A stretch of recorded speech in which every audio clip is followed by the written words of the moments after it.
আসসালামু আলাইকুম বন্ধুরা, সবাই কেমন আছেন? আজকে আমি একটু গ্রামে গিয়েছিলাম।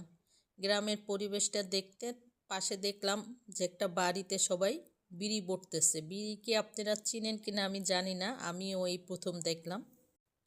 গ্রামের পরিবেশটা ভালো লাগলো, তাদের সাথে দেখা করলাম, তাদের সাথে জিজ্ঞেস করলাম যে কিভাবে এই বিড়িটা বটতেছে। দেখেন, তারা 2000 বিড়ি বটে নাকি, বটে তারপরে 150 টাকা পায়। তারা সারাদিন পরিশ্রম করে আসলে আবার বসে থাকে না আমাদের মতো, তাই তারা কাজ করতেছে। দেখেন বিড়িগুলো বটে, এটার নাম নাকি কারিকর বিড়ি।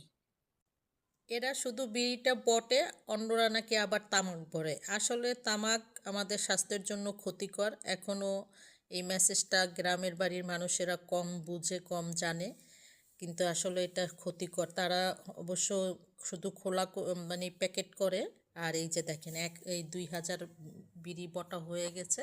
এই যে বিড়িগুলো আসলে দেখতে ভালো লাগতেছে। হাঁস মুরগির রাতের খাবার খাচ্ছে এরা। এখান থেকে যে ডিম পাড়ে সেগুলো বিক্রি করে। তারপরে হাঁসের খাবার শেষ, মুরগির খাবার শেষ। এই হাঁস মুরগি সারাদিন ছাড়া থাকে, এরা আবার রাতে খোপে আসে। এটাকে নাকি খোপ বলে। আর ভালো লাগছে কিনা আজকের ভিডিওটা একটু কমেন্ট করে জানাবেন। আসসালামু আলাইকুম।